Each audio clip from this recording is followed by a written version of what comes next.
Good morning, everybody. Welcome back to Sunday School. Usually at this point, I would be asking you all about your weeks. I would be trying to find out interesting stories, interesting things you've done, asking for prayer requests and praises, but obviously we can't meet with each other. And I did make sure the comments are able to be commented on today. So if you do have something you'd like to share, if it's a personal, private prayer request, of course, like private message me. But if you have something, just go ahead and drop a comment on here so that we can all be there for each other and help each other out. Hopefully you had a good week. I know most of you are starting school tomorrow. I'll be praying for you, especially with everything being online. Also pray for me too, because I'm also teaching everything online. So we'll figure this out together, but I hope you do well with that. I'll pray for you guys this week. I did last week too, but a little bit different this week with school starting. I want to jump right into the lesson because we've been talking about roots and fruits, and we talked about rebellion, we've talked about unforgiveness and bitterness, but today I want to talk about something we don't really think of as a sin, but it can produce sins in our lives. The word is fear, and I'm not necessarily talking about being afraid of things happening or being afraid of scary stuff. Like right now we're in kind of a scary situation in the world. I'm not necessarily talking about that. I'm talking about ways we don't even know that fear manifests itself in our lives. So I want to just jump right in because I can ramble and I don't want this to be a 30-minute long video again. So let's get right through this. The first fear that I'm thinking of, well, first of all, I said this verse last week, but I want to bring it up again. 2 Timothy 1:7 says, God hath not given us the spirit of fear, but of power and of love and of a sound mind. That's been my favorite verse recently because anytime I'm afraid to put myself out there or just afraid in general because things are scary, I remember that God didn't give me that spirit, and He wants to give me a spirit of love and power and a sound mind. So girls, if you are afraid or if you're worried or if you're anxious, ask God to give you that sound mind. Ask Him to give you that love and that power so that you're not walking around just afraid. And I know that's very relatable these days, but just ask God to help you with that situation. But the fears that I'm speaking of are going to be a little bit of a different direction. The first one is the fear of rejection. I cannot tell you how many times in my life I haven't done something because I was afraid of rejection. I was afraid people wouldn't accept what I wanted to do. Whether it's like an art, maybe you wrote something or you painted or drew something and you didn't want to show anybody because you don't want anyone to laugh, or what if it's, what if they don't like it? Right? Whether it's that or whether it's I don't want to try out for that team, what if I don't make it? But what I'm thinking of is when we don't do what's right because we're afraid people won't accept us if we stand up for what's right. Let me give you some examples. Let's say there's a kid at school that everybody just kind of picks on and makes fun of. Maybe they're kind of joking, but they, we all know those kids that are easy to make fun of and they get so angry and it's kind of funny. It's not really, but that's how people treat it. And we kind of feel bad. We don't really want to stand up and say, everybody needs to stop it because those are all your friends and you don't want to look stupid. But you kind of know in your heart that you should say something. Maybe your friends are, sneaking around and doing things their parents don't know about. And but their parents don't, and it's not really good. But you don't know how to say it because you're afraid that they'll say, you're a loser. We're not going to be your friend anymore if you're going to rat on us or get after us. The Bible says in James 4:17, therefore to him that knoweth to do good and doeth it not, to him it is sin. If you know that you should stand up for what's right, you should tell a friend, hey, I don't think that's a good idea. The Bible also says in Proverbs that faithful are the wounds of a friend. When you tell a friend the truth because you know they need to hear it, and you put yourself out there to say, hey, I'm going to tell you, I'm not going to be afraid of your reaction. I'm going to be worried about you because I care for you, and that's more important than if you're mad at me for a second. That, you're doing the right thing in that situation. You don't have to be rude about it. You shouldn't be doing that. What's wrong with you? And fight them. But, to have this spirit of, I'm worried about you. I don't think you should be talking to that boy like that. That's not a good idea. Or I don't think you should be going behind your parents' back and doing this or saying this or whatever. Whatever the situation is, standing up for what's right is always right.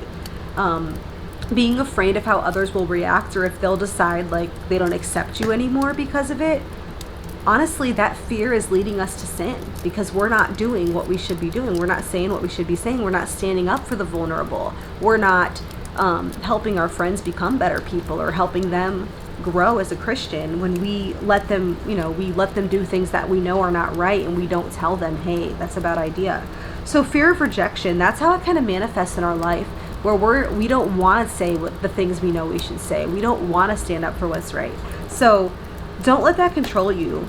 Ask God to help you. Say, hey, I want to care more about what's right and more about helping people do what's right than if everybody loves me and accepts me, because that's not realistic anyways. Be kind, but also speak the truth in love. That's also a verse from the Bible. You can speak the truth, but also be loving about it.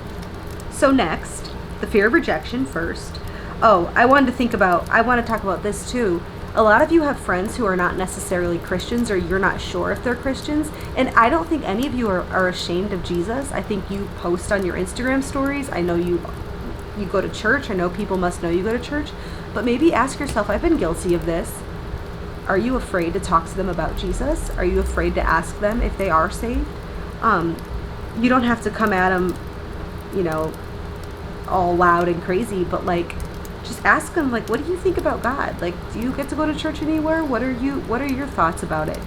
I know that can feel awkward, and you might, what if they don't like me after that? But honestly, what's the right thing to do there? So that was another application for fear of rejection. Next, the fear of not being good enough. This one's really rough, because a lot of times I've wanted to do something to help. I've wanted to volunteer my help, but I also didn't want to look dumb if I didn't 100% know what I'm doing. Okay, here's an example. Sorry, just give me a second. A friend may have an issue going on in their life, and you know that you want to help them, but you don't know how. So instead of, putting yourself out there and offering to help, you kind of just don't say anything and just act awkward. Has that ever happened? That's happened to me before. The biggest situation in which that's happened to me is if someone has lost a family member, because I've never gone through that. So I don't know what to say or how to say it, and I always feel like I'm going to mess up. So sometimes I've made the mistake of just kind of letting other people handle it instead of making sure they know I care about them too. So sometimes, there's people are going to go through things that we've never experienced. Parents are going to fight. People are going to have to switch schools, and that's going to be hard for them. Make all new friends. People are going to be rejected by the person they like, or not make a team they wanted to make, or a club. But we can be there for them. We don't have to know what to say. And a lot of times the best thing to say is, I don't know how to say this, but I'm just sorry, and I'm praying for you. You don't have to know what to say. You just have to be there for them. And I wrote that down. We don't have to say all the right things. We just need to be there for each other. The Bible says in Galatians 6:2, bear ye one another's burdens, and so fulfill the law of Christ. That's the whole point of church, is being there for each other, bearing each other's burdens. When one person is strong, they're supposed to help the weak. When one person is weak, they're supposed to get help, and I'm kind of getting ahead of myself. But when we're there for people and we bear their burdens, that's showing them that we love them. That's the whole point. But when we get kind of nervous, ooh, what if I do something to help them and it's not the right thing? Or what if I get them a Starbucks card and they don't drink Starbucks? Or what if I, try to give them some of my lunch and they're like, no, thank you. And now I feel dumb. All you can do is try to help the best you can. And sometimes the best thing to do is just be there and pray for them. Hey, I'm really sorry about what happened with your parents. I'm praying for you. Those words can mean so much. Oftentimes we just don't say anything because we're scared we're not going to say the right thing, so we just say nothing, and that communicates the message that I don't care about you. And obviously that's not true, but that's how it feels when people don't reach out. So, bear ye one another's burdens, and so fulfill the law of Christ. Another application of not feeling good enough is when we compare ourselves to each other. So, I don't want to try out for the volleyball team because all of these girls are amazing, and I'm just not. I don't think I'm as good as they are, so I'm just going to sit it out. Or I could never sing a solo in church, or I could never, be in the choir, or I could never help out in the nursery. I'm not that good at these things. Everybody's good at school and I'm not, or whatever it is that you're comparing. The Bible says that's not wise. In 2 Corinthians 10:12, it says comparing themselves among themselves, they're not wise to do that. It's just not a good idea, because God gave you specific talents and specific areas in which you are really good. But even in the areas in which you might not feel you're good enough, those are areas that you can still use anyways. So instead of looking at everyone else and saying, I could never be like her, I could never be like him, I could never do those things that they do, say, I can volunteer for whatever. Because helping people and being there for people and putting myself out there and trying new things is more important than always feeling comfortable and like I'm always the best at everything. If you only try in the areas in which you know you're going to excel, you're not going to try a lot. So, moving on. So we are afraid of rejection. We don't want to stand up for what's right if people are going to think bad of us. We don't want to put ourselves out there and, tell a friend something they need to hear because we're scared they're not going to like us anymore. Fear of not being good enough. We don't know what to say. We don't know what to do, so we don't say anything, and we don't help a person out when they need it. Or we don't think we're as good as everyone else, so we just don't try. And then the last one, the fear of disappointing people. And this is very difficult because nobody's perfect. Absolutely nobody in this world has it all together. And I try to be real with you girls. I really do. Like, I'll use examples from my own life in which I was an idiot and I did something I should have done. Or I'll use, I'll tell you what I'm struggling with so that you can kind of see, okay, she's not perfect, which I didn't think you thought so anyways, but you understand what I'm saying. Sometimes we don't want to disappoint people, so we won't get help when we need it. And that fear of disappointment is hindering our growth. Because the Bible says that we should confess our faults one to another. And I didn't write down the reference, but I think it's in James 5, or maybe it's James 3:5. I'm sorry. That we should confess our faults one to another and pray one for another that we may be healed. We don't grow because we don't get help. Because we're afraid that if my mom knew, she would be so disappointed. Well, maybe, yeah. But then she could help you too. Or I could never let anybody know that I'm struggling with X, Y, Z, whatever it is, because they would just think I'm an awful person. Well, we're all awful people. Like, let's be honest. We all have those flaws. And if we're too afraid to admit it, we're just not going to grow. And we'll talk about pride in later weeks. But sometimes it is just a fear that we're going to be disappointing people. I don't want to disappoint my mom, my dad, my teacher, whoever it is, or even my friends. I don't want them to know I did this or that I'm struggling with this. But the Bible says that we should confess our faults one to another. The Bible says in Romans 15:1, we then that are strong ought to bear the infirmities of the weak and not to please ourselves. If we're doing well, we're kind of strong in this season of our life where, bad things haven't happened that much, or we just had a victory in our Christian walk. We now need to be looking for other people to help. And if you're weak, it's like the circle of life. When you're weak, you ask for help. When you're strong, you're there to help. You're always open with each other so that you can help each other out as much as possible. And that's what I want to be for you girls. Hopefully, you feel that way. But when you're weak, it's not something you should be ashamed of.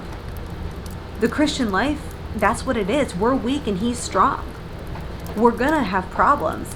But the point is, if we're just so afraid of disappointing people that we can't grow, that's hindering us like a lot, to sound very smart. I can't admit that I'm struggling with being afraid because I'll look weak. If I admit that I have doubts about my salvation, I'm not a good Christian. If I admit that I lied about something, then I'm a horrible liar, an awful person. But first of all, we need to be able to have an open dialogue with God when we mess up. But we should have an open dialogue with others too. Find somebody you can trust. I don't expect you to, skywriting, I lied yesterday, or spray paint it on the lockers or announce it at school. But you can tell somebody that you're close with, hey, can you pray for me? I need to come clean about this, and I'm really worried that I'm going to disappoint my parents. Can you pray for me? Or, I just want to let you know that can you just text me every morning and ask me if I read my Bible, because I keep forgetting because I'm just not doing well right now.